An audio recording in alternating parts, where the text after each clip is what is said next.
12 की आरएमएस नमस्कार दोस्तों, बात है 10 अप्रैल 1912 की। आरएमएस टाइटैनिक दुनिया का सबसे बड़ा और सबसे लग्जरियस जहाज अपने जमाने का अपने पहले सफर पर निकलता है। ये जहाज साउथहैम्पटन इंग्लैंड से न्यूयॉर्क जा रहा है और इसके अंदर हर तरह के लोग बैठे हैं, बड़े बड़े इंडस्ट्रियलिस्ट और एक्टर्स से लेकर इमिग्रेंट्स तक जो अमेरिका जा रहे हैं एक बेहतर जिंदगी की तलाश में। इस जहाज की कमांड संभाले हैं 62 साल के senior captain Edward John Smith. Passengers में, पब्लिक में और मीडिया में बहुत एक्साइटमेंट है इस टाइटैनिक जहाज को लेकर। आखिर ना सिर्फ ये दुनिया की सबसे बड़ी शिप है 269 मीटर्स लेंथ में और 50 मीटर से भी ज्यादा ऊंची, बल्कि इसमें जो लग्जरी इस्तेमाल करी गई है इसे बनाने के लिए वो दिल दहला देने वाली है। उस जमाने में शिप को बनाने की कॉस्ट पड़ी थी $7.5 मिलियन, जो कि इन्फ्लेशन को अकाउंट में लेकर चलोगे तो आज के $400 मिलियन के बराबर है। शिप के अंदर की फैसिलिटीज और डेकोरेशंस किसी 5 स्टार होटल को भी पीछे छोड़ देंगी। स्टेन ग्लास की खिड़कियां, ऑर्नेट वुड पैनलिंग,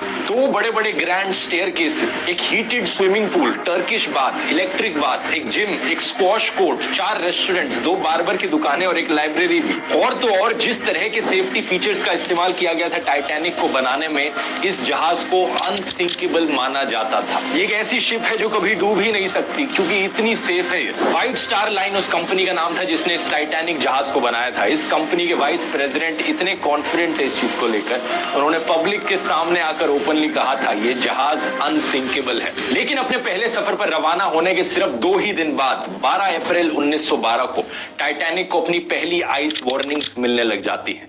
यानी जिस अटलांटिक ओशन पर तैर कर ये टाइटैनिक अमेरिका की ओर बढ़ रहा है वहां पर आइस मौजूद है। बड़े बड़े बर्फ के पहाड़ मौजूद हैं, आइसबर्ग्स, जो खतरा है इस जहाज के लिए। ये वार्निंग्स को इतनी अनयूजुअल चीज नहीं है। समुद्र से गुजरने वाले जहाज अक्सर अपने आसपास वाले जहाजों को रेडियो के थ्रू कम्युनिकेट करके बताते रहते हैं कि समुद्र के इस एरिया में बहुत ज्यादा बर्फ मौजूद है, ध्यान से आगे बढ़ना। इन वार्निंग्स को रिसीव करने के बाद टाइटैनिक अपने कोर्स को 2 बार बदलती है डेंजर को अवॉइड करने के लिए, लेकिन अपनी स्पीड को कम नहीं करती। 21.5 नॉट्स, जो कि 40 किलोमीटर पर आवर के बराबर होता है, इतनी ही तेजी से ये जहाज आगे बढ़ता रहता है अपने लक्ष्य की ओर। 2 दिन बाद 14 अप्रैल 1912 7 और आइस वार्निंग्स दी जाती हैं, लेकिन कैप्टन स्मिथ और उनके क्रू इन वार्निंग्स को इग्नोर कर देते हैं। टाइटैनिक की रफ्तार कम नहीं करते। धीरे धीरे सूरज ढल जाता है, रात हो जाती है, तापमान नीचे गिरता है। इस 14 अप्रैल की रात के बारे में खास बात यह है कि चांद बाहर नहीं आया था। बिना मून के कोई मूनलाइट नहीं थी, तो विजिबिलिटी बहुत कम थी इस रात को। जहाज के ऊपर एक क्रोज नेस्ट होता है, एक छोटा सा प्लेटफॉर्म जो काफी हाइट पर होता है,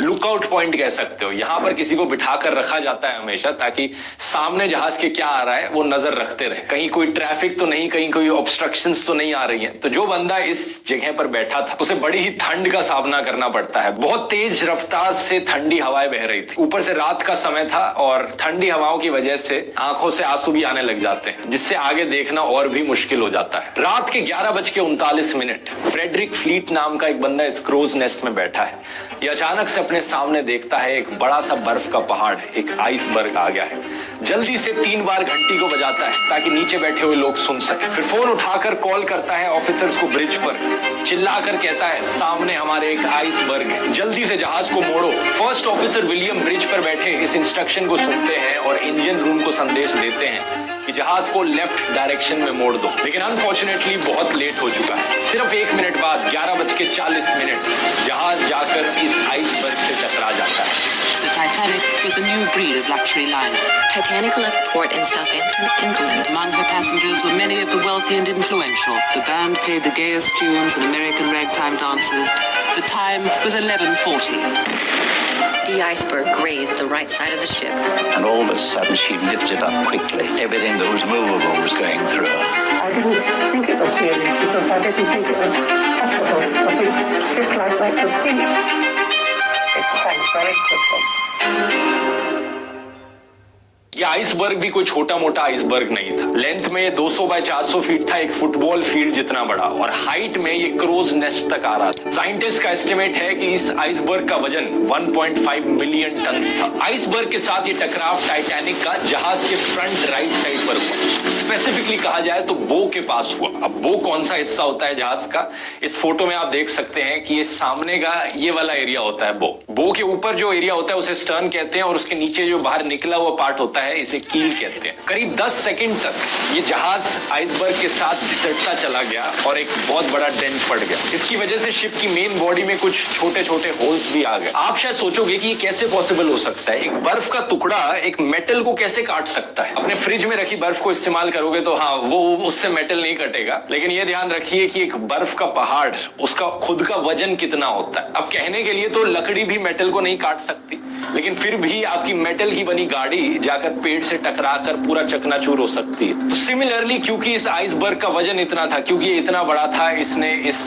टाइटैनिक जहाज को बुरी तरीके से चोट पहुंचाई। कोलिजन के कुछ ही सेकंड्स बाद कैप्टन स्मिथ और शिप के आर्किटेक्ट थॉमस एंड्रयूज तुरंत पहुंचे देखने के लिए कि इस जहाज को कितनी चोट पहुंची है इस इंपैक्ट की वजह से। देखा तो उन्होंने रियलाइज किया कि ये जहाज तो डूब जाएगा। वो कंप्लीटली शॉक हो गए इस चीज को देखकर। इन्हें लगता था कि ये जहाज तो अनसिंकेबल है, कभी डूब नहीं सकता।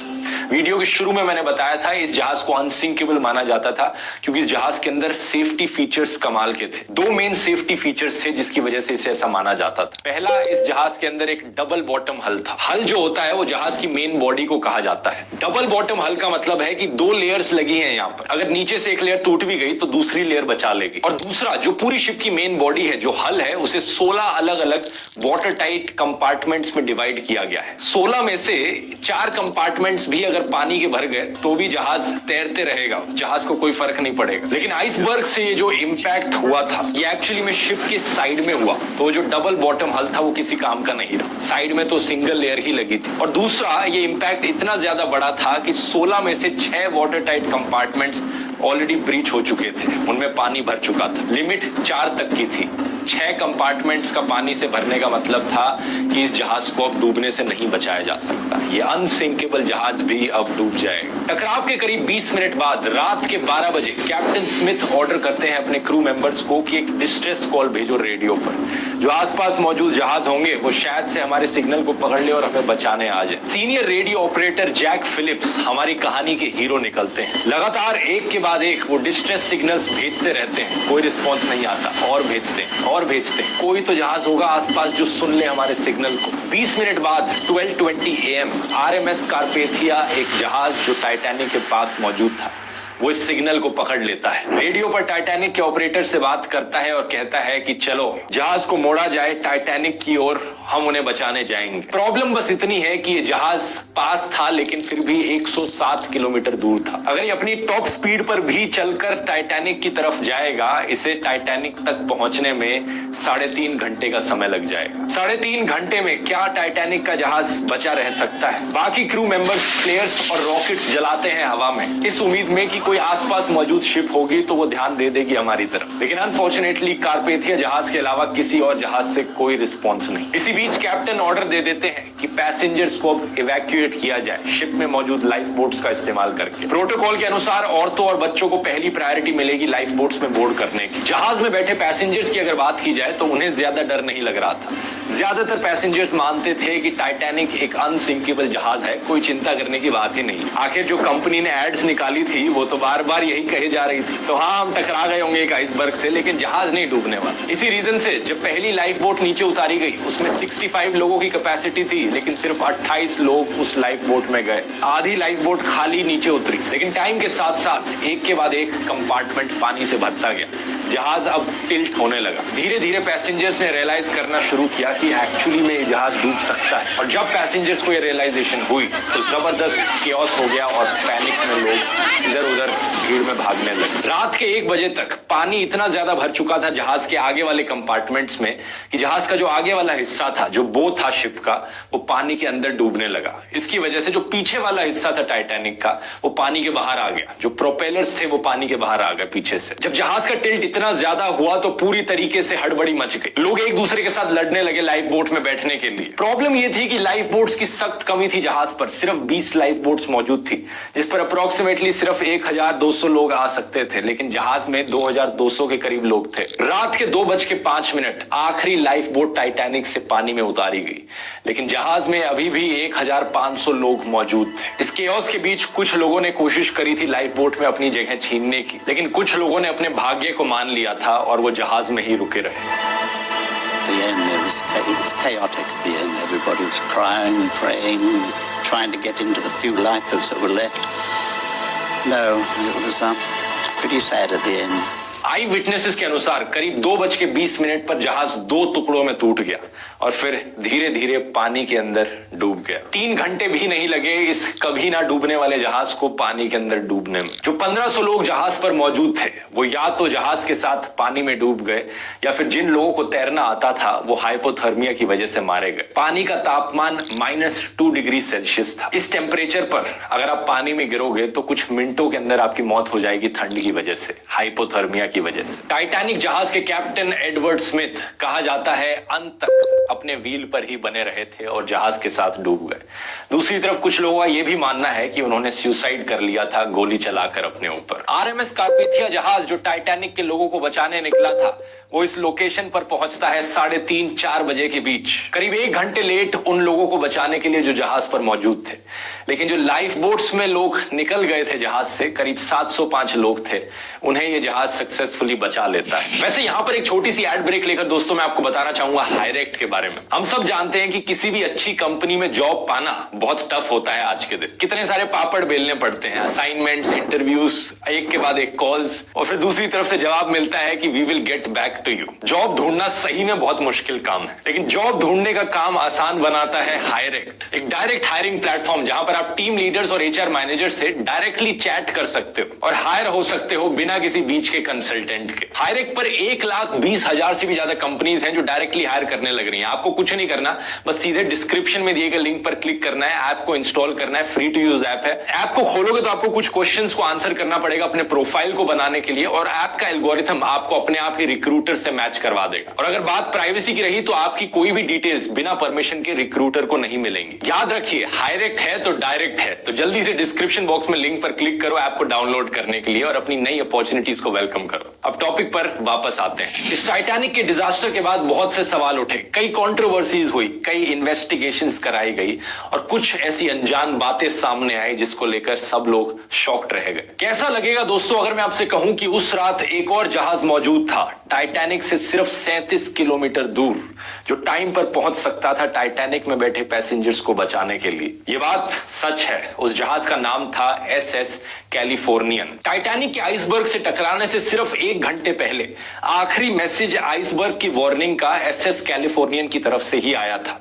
उन्होंने कहा था सावधान रहना, इस समुद्र में बहुत से आइसबर्ग्स हैं यहां पर। उसके बाद करीब 11:15 पर रात के कैलिफोर्नियन जहाज में जो रेडियो ऑपरेटर था उसने अपना रेडियो ऑफ कर दिया था। कैलिफोर्नियन जहाज रात के लिए रुक गया था, वो उस समुद्र में आगे नहीं चलना चाह रहा था। खतरे को देखते हुए, खतरे को समझते हुए जहाज को रात के लिए रोक रखा था, रेडियो टर्न ऑफ था। यही रीजन था कि कोई डिस्ट्रेस सिग्नल नहीं पहुंच पाया इस जहाज तक। लेकिन ये जहाज एक्चुअली में टाइटैनिक के इतने करीब था कि जो पैसेंजर्स डेक पर मौजूद थे टाइटैनिक में, वो होराइजन पर इस कैलिफोर्नियन जहाज को देख सकते थे। जब टाइटैनिक पर मौजूद ऑफिसर्स पैसेंजर्स को लाइफ बोट्स में बिठाने लग रहे थे तो एक ऑफिसर ने दूर देखकर कहा भी था कि वो देखो एक जहाज दूर दिखने लग रहा है, वो जल्द ही हमें बचाने पहुंच जाएगा, तो इतनी चिंता करने की जरूरत नहीं है। लेकिन ये कैलिफोर्नियन जहाज तब भी नहीं पहुंचा जब रॉकेट्स उड़ाए गए और फ्लेयर्स फेंके गए। रात के करीब 12 बजे के बाद रिपोर्ट किया जाता है कि कैलिफोर्नियन जहाज पर जो क्रू मेंबर्स मौजूद थे उन्होंने एक्चुअली में रॉकेट्स को देखा था उस जहाज से निकलते हुए टाइटैनिक से। उन्होंने अपने captain Listen to over 90 million songs ad-free and over 15 million podcast episodes with Amazon Prime Music. Download now. Stanley Lord को भी इन्फॉर्म किया था, लेकिन जो कैप्टन लॉर्ड थे उस जहाज पर, उन्होंने कहा ये कोई डिस्ट्रेस सिग्नल नहीं, टाइटैनिक में अमीर लोग जाते हैं, वो पार्टी कर रहे होंगे। अगर उस रात कैलिफोर्नियन जहाज के कैप्टन लॉर्ड ने इन रॉकेट्स और फ्लेयर्स को सीरियसली लिया होता, टाइटैनिक में मौजूद कितने लोगों की जान बच सकती थी। अगले दिन सुबह जब ये रेडियो ऑन करते हैं तब इन्हें SOS कॉल्स मिलती हैं टाइटैनिक से। ये वहां पर पहुंचते हैं लेकिन तब तक बहुत लेट हो चुका होता है। उन्हें सिर्फ डेड बॉडीज पानी में फ्लोट करती हुई दिखती हैं। दोनों इंक्वायरीज जो करी गई थी इस इन्वेस्टिगेशन में, वो कैलिफोर्नियन की कैप्टन स्टैनली लॉर्ड पर ब्लेम डालती हैं। लेकिन इतने बड़े डिजास्टर के पीछे सिर्फ इन एक आदमी को ब्लेम नहीं किया जा सकता, और भी लोगों की गलतियां थी। लाइफ बोट्स वाला, जैसे मैंने बताया, सफिशिएंट लाइफ बोट्स रखी ही नहीं गई थी, क्योंकि जिस कंपनी ने जहाज बनाया था उन्हें लग रहा था कि ये जहाज तो कभी डूब नहीं सकता, हमें यहाँ पर लाइफ बोट्स की जरूरत नहीं है। इसके अलावा दूसरी चीज, टाइटैनिक के जो कैप्टन थे उन्होंने सेफ्टी ड्रिल्स तक कंडक्ट नहीं करवाई थी। जिस दिन एक्चुअली में जाकर टाइटैनिक आइसबर्ग से टकराया उस दिन एक सेफ्टी ड्रिल होनी थी, लेकिन कैप्टन ने वो कैंसिल कर दी, ये सोचकर कि इस जहाज पे क्या जरूरत है, ये तो अनसिंकेबल जहाज है। अगली बड़ी गलती थी स्टीयरिंग व्हील पर मौजूद स्टीयर्समैन रॉबर्ट हिचिंस की। उस रात जब ऊपर से संदेश आया था कि सामने एक आइसबर्ग है, तो जो ऑफिसर डेक पर मौजूद थे उन्होंने इंस्ट्रक्शन दिया कि जहाज को एक्चुअली में लेफ्ट साइड की ओर टर्न कर लो, लेकिन पैनिक में आकर रॉबर्ट हिचिंस ने इस मैसेज को मिसअंडरस्टैंड कर लिया और उन्होंने जहाज को राइट की तरफ मोड़ दिया। ये उल्टी डायरेक्शन थी, ये आइसबर्ग के और करीब ले जा रही थी। जब तक इन्होंने अपनी गलती रियलाइज करी तब तक बहुत लेट हो चुका था। ब्रिटिश इंक्वायरी ने यह भी पता लगाया कि टाइटैनिक को इतनी सारी वार्निंग्स दी गई थी कि आइसबर्ग है इस जगह पे, आराम से चलो, ध्यान रखकर चलो, लेकिन फिर भी ये फुल स्पीड पर आगे बढ़े जा रहा था जहाज। ऐसा क्यों था? क्यों कैप्टन ने यहां पर स्पीड को धीरे नहीं किया? इसके पीछे कई थ्योरीज बताई जाती हैं। एक पॉपुलर थ्योरी सजेस्ट करती है कि जोसेफ ब्रूस, जो कि चेयरमैन और मैनेजिंग डायरेक्टर थे व्हाइट स्टार लाइन के, जो जिस कंपनी ने टाइटैनिक को बनाया था, उन्होंने कैप्टन स्मिथ को इन्फ्लुएंस किया कि शिप की रफ्तार कम नहीं होनी चाहिए, प्रेशर बनाए रखा। कंपनी की तरफ से यहां पर जबरदस्त प्रेशर था कि इस जहाज को अपनी पहली जर्नी को सिर्फ 6 दिन में ही कंप्लीट करना है, ताकि एक रिकॉर्ड टूट सके। हम ये दिखा सकें कि जहाज टाइटैनिक ना सिर्फ सबसे महंगा, सबसे बड़ा, बल्कि सबसे तेज जहाज भी है। एक ऐसा स्पेसिफिक इंसिडेंट हुआ था 14 अप्रैल को दोपहर को 2 बजे, जब कैप्टन स्मिथ ने आइस वार्निंग को देखा और फिर जाकर जोसेफ को दिखाया कि देखो आइस वार्निंग है, इसलिए हमें स्पीड कम कर लेनी चाहिए। लेकिन जोसेफ ने इस पेपर को लिया, अपने पॉकेट में रख दिया, ताकि लोगों को ना पता चले, क्रू मेंबर्स को ना पता चले। वो नहीं चाहते थे कि यहाँ पर जहाज की स्पीड स्लो हो। इस एक डिजास्टर ने दुनिया भर में इस इंडस्ट्री को हमेशा के लिए बदल कर रख दिया। कई सारी नई रेगुलेशंस और स्टैंडर्ड्स सेट किए गए जिससे कि ऐसे डिजास्टर्स फ्यूचर में ना हो। 1914 में एक इंटरनेशनल आइस पेट्रोल को बनाया गया, जिससे कि आने वाली शिप्स को हमेशा वार्न किया जा सके जो आइसबर्ग्स उनके पाथ में आ रहे हैं। International Convention of Safety of Life at Sea यानी SOLAS एक ट्रीटी साइन करी गई जिसने नए स्टैंडर्ड सेट किए शिप्स को लेकर। जैसे कि एक लाइफ बोट रेगुलेशन बनाई गई कि जितने भी जहाज हैं उन पर sufficient amount of life boats होनी चाहिए हर पैसेंजर के लिए। टाइटैनिक की जो रेकेज थी, जब टाइटैनिक जहाज डूबा, इस जहाज को पानी के अंदर ढूंढने में 70 साल से ज्यादा का समय लग गया। ये सिर्फ सितंबर 1985 में ही था कि एक American ocean explorer Robert ballot और एक फ्रेंच ओशियानोग्राफर, इन्होंने जाकर टाइटैनिक को समुद्र के नीचे ढूंढा। समुद्र के नीचे 3800 मीटर यानी 3.8 किलोमीटर नीचे इसकी रेकेज पाई गई। 2 अलग अलग टुकड़े मिले इस शिप के।